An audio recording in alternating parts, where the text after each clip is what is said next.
Well, pushing forward with Sunday news.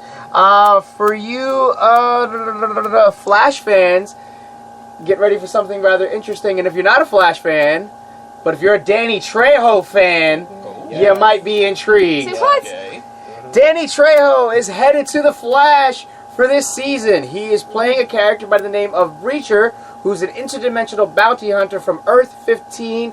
The only thing that's other than known about his character is he is somebody's father. I can't even read. Lobo? No. He sounds like Lobo. If he was younger, he would have made an awesome Lobo. If it was younger. But yes, he is one of the character's fathers. But Danny expect Danny Trejo to appear on The Flash next season. That is awesome. Okay, now of course. Oh wait, I'm gonna save that one. This is my first of 2 little WWE tidbits for the week. I never like that in movies. Actually, no, this is the good one. The first one that I showed you. Okay. This is the first one that I showed you. Like I remember. Go ahead. The toys. The toys. Anyway, of course, Ringside Collectibles, which has the exclusive with WWE, gets a lot of really cool individual sets. Oh, yeah! So they debuted a very special. They rarely do collector sets of certain things, and this is like a first. This is actually really cool. They are releasing, hold on to your hats, Danielle, because I know you're going to love this one too. The Festival of Friendship boxed set. Complete with their outfits, complete with the sculpture, and the painting from the Festival of Friendship between Chris Jericho and Kevin Owens. Okay. I just want the painting. Oh my! I saw this thing. It just was an hysterical looking thing, but it's just awesome, absolutely awesome. So yeah, just go to Ringside Collectibles. I don't know when they're gonna have it available for pre-order and everything like that, but get your Festival of Friendships. I gotta get one. I definitely got it. How many decades has Jericho been entertaining at this point? I know. He's like the one. He's one of the few that actually has had such the longevity. He really has. Yeah. He's reinvented himself every time he comes back. That's right, and everybody loves it when he comes back. It's gotten to the point with Chris Jericho that if you have wrestlers that are not getting over, or if you have a segment that is not getting over, you give him you're Jericho. getting the Jericho treatment. Yep. And that's like. And I'll get it over. Like this past Tuesday on SmackDown. You know, it's not going to spoil or anything if people haven't watched it yet. But that's the thing is like. Segment not going over, Jericho. Exactly. He's got when I started watching, when I started watching wrestling seriously in like 2000, I wasn't in it necessarily for the wrestling. What I enjoyed was at the top of each hour when one of the superstars would come out and cut a 10 or 15 minute promo, and it was just entertaining as hell. So of course we're talking about the masters of the promos like Stone Cold, The Rock, Triple H, and Jericho. These are the guys who can just entertain you by talking. Exactly. Then of course, the biggest bombshell of SDCC. Hopefully you were fortunate enough to find every single leak possible of it. The teaser trailer for Avengers Infinity War Part 1. Yes. Well, they are doing a 2-part now. Oh my God! Oh my God! This just looks... It was... Oh. Yeah. Yes. There's just no words. The point is, if you haven't seen it, hunt it down, find it. It doesn't matter if it's crappy footage. Find it. It's just yes, amazing, and with that Marvel like slam dunk, stone cold, stunnered, rock bottomed, RKO out of nowhere. RKO'd out of nowhere. SDCC. Like I said, what makes it funnier is how like weeks leading up to SDCC, DC was dropping all this great news because we were reporting it. It was all very DC and Marvel, heavy. Remember I said Marvel had nothing. Marvel had nothing going on, and then SDCC hits, and Marvel's just like, here you go.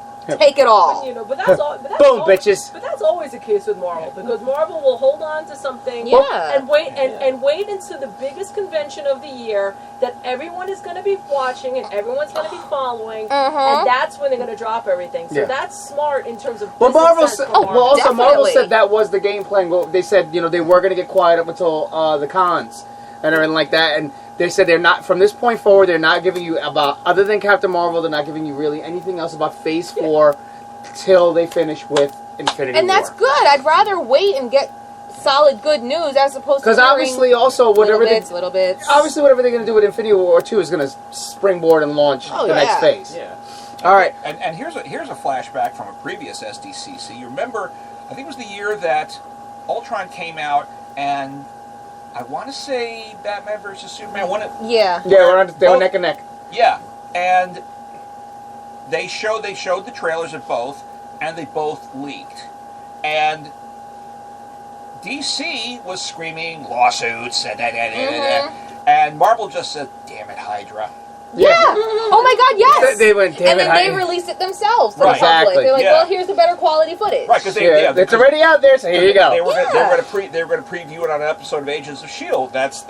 That's why. They said, well, you know what? It's out there. Let's just make a joke out of it and keep on going. Pretty much. All right, well, we're going to actually jump forward to Tuesday news. Because Monday, I think the news boards was pretty much recuperating from the 4-day weekend. I'm itchy. My fingers are itchy. Oh, your fingers are itchy. All right, well, jumping forward to Tuesday news and everything like that. As we all are anxiously, some of us are anxiously awaiting Godzilla 2 King of Monsters. Yes. Their viral marketing has not slowed down, and this week's viral marketing completely teased the appearance of Mothra. Yes. Well, you gotta have Mothra. Of course. You got to have Mothra. So yeah, keep an eye out for that. Now the question is, are they going to have the tiny twin princesses? Yeah, this that's definitely like a thing because they were like so important to that. There's so many things that I want them to do.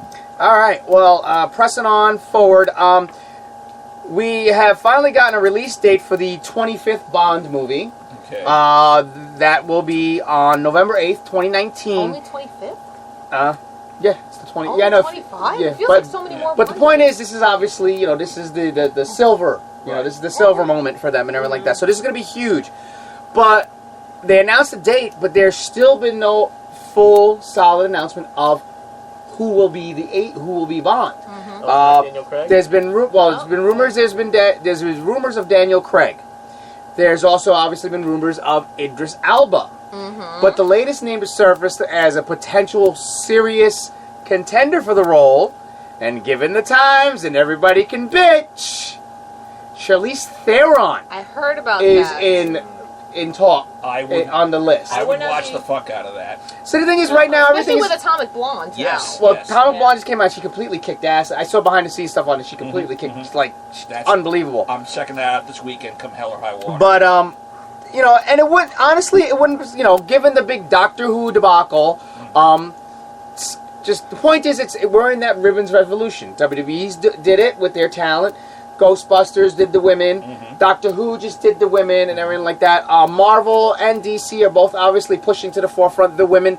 Wonder Woman, in case you hadn't heard, is the #1 movie of the summer. They were the winner for the summer by far, leaps and bounds, and it's only July. They've won the summer movie fight. Yeah. That's it. Because there's nothing else major coming out for the summer. So, honestly, if they went with Charlize Theron, it wouldn't surprise me. See, okay, I think they're going to go with her just based on the fact that is what's currently happening. Yeah. It was women this, women that. Although I do feel that Idris Elba, I feel he would be better suited for it as a role. He's smooth. It more so, I mean, yes, Charlize Theron is in the role for, and that is fantastic, but I think they might end up giving it to her for the wrong reason. I don't want her to get the role just because of what is currently going on. Give her the role because she deserves it. Don't give it to her for the trend. Don't give her for the trend. But you're also giving it to her because of her name. Yes. But yeah, definitely. If they gave Atomic Blonde to somebody else, I doubt it would do well. Oh no. Yeah. Or that people would go out and see it. So they're probably also thinking of it that way. I mean, if they're on in there, people will go see it. Yeah. Well, here's the thing. Let's not negate the fact. Charlize Theron is not in the physical sense. In the box office sense, she's extremely hot right now and hot again. Yeah. When Mad Max came out, people loved the movie, but who did everybody talk about? Charlize Theron's character. Yeah. In the movie, to the point where they're talking about a potential spin-off movie with her character alone. Yes. Charlize Theron is right now one of the, if not the hottest female commodities going right now. I would say probably at the moment, maybe seconded by Gal Gadot, only because of Wonder Woman. Right. Yes. So that was definitely her reinvention moment. That was the one that said, holy crap, she's doing some amazing stuff here. Yeah, exactly. Like, both would be excellent Bonds. It would just become a matter of, if they do give it to her, is it for the proper reasoning? Right. Honestly, if it's going out of the 3, giving this the 25th movie. Yeah. Any of the 3 could, from a milestone standpoint, be spectacular. Mm-hmm. If they return with Daniel Craig, this could be his swan song and farewell to the series at the right moment. It's the 25th movie. This is my last one. Thank you very much. I'll see you later. Yeah. If it's Idris Elba, it's passing the torch. Also, a huge ethnic change, obviously, and everything like that. So that's another huge milestone upon it. You know, our first African-American Bond. Yeah. And everything like that. And then, of course, if they with the Charlize Theron, then, of course, you have your first ever female 007 agent. So, any of the 3 are definitely a perfect milestone choice. And any of the 3 are going to receive bitchy trolling comments. Of course. Oh, why'd you pick Daniel Craig again? Oh, why'd you pick a woman? Oh, why'd you pick that dude? Either way, it's going to come with trolling bullshit. Yeah, exactly. And it's going to be glorious. Yeah, because people don't know how to enjoy anything anymore. Thank. Praise. Do we have a soundbite for that? You know what? You're getting this one. There we go.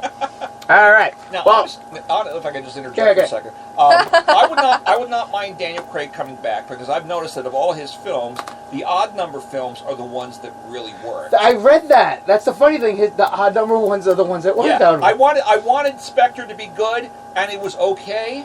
The one before it was amazing. Casino Royale, of course, was a brilliant reinvention of him. Quantum of Solace was like, it's there. So, like I say, his odd-numbered movies are really good. The even-number movies are watchable, but they're not memorable. Yeah. So, if he came back, then you have the choice that you have another really classic Daniel Craig Bond movie. Right. Brad Ryder said the backlash for Theron would be atomic. Give Brad one. Brad gets one. I see what you did there. He gets the B. This one? Yeah. Bazinga! Brad gets the B. All right, well, moving on, pressing forward with the news. And Pokemon Go news for those of you that start playing and everything like that. Are we still playing? I know. I'm just saying for those. The numbers aren't as good. Which, by the way, obviously they're doing all this right now because of their failed event from this past weekend, which they had an event this weekend. I thought it didn't fail. No, it failed in Chicago. Okay, so real quick, just to kind of give you the highlight points of what happened in Chicago. Before I give you this news tidbit, on Saturday, Niantic had their first public get-together of Pokemon Go events they've been boasting about for over a year that they were going to do. This was the debut one in Chicago, which unfortunately was met with a huge problem for hours from the 6 a.m. till well into the afternoon. Nobody could log on to the game. Servers couldn't handle, they weren't prepared for servers, to the point where the COO came out and she got booed off stage. Yep. And everything like that. So, So, which is probably why we're getting this. Okay. So, for Pokemon Go has announced that legendary Moltres and, basically some of the legendary birds will be available for a limited amount of time starting next week. Also, one of the legends is out right now, will be available to the 31st. And then basically it'll be another week of another legend and another week of another legend. So dust off that Pokemon Go app and go out and catch some legendaries while they're available. Pablo said talk about the Atari new console even though there is no info. Oh, there's a new Atari console, but there's no new info. Yeah, pretty much. The only thing I can tell you about it is there's 2 models. There's, of course, a nice, sleek, black model, all black, sleek, for modern age. But for you retro gamers, there is an old school wood panel console version. Nice. So, of course, for people like us, we, like fine wine, would probably be more privy to the wood panel version. It'll match the rest of my furniture in here. Exactly. And plus it just looks cooler. I mean, all the consoles, come on. What game consoles had wood paneling? That's why Atari, Atari looked cool in your room. Like, it didn't look like just a box sitting there. It looked like it was part of the furniture. That's like why you have all the car geeks who dig the wood panel cars from like the 60s and 70s. Yeah, it's like... It's a classic look.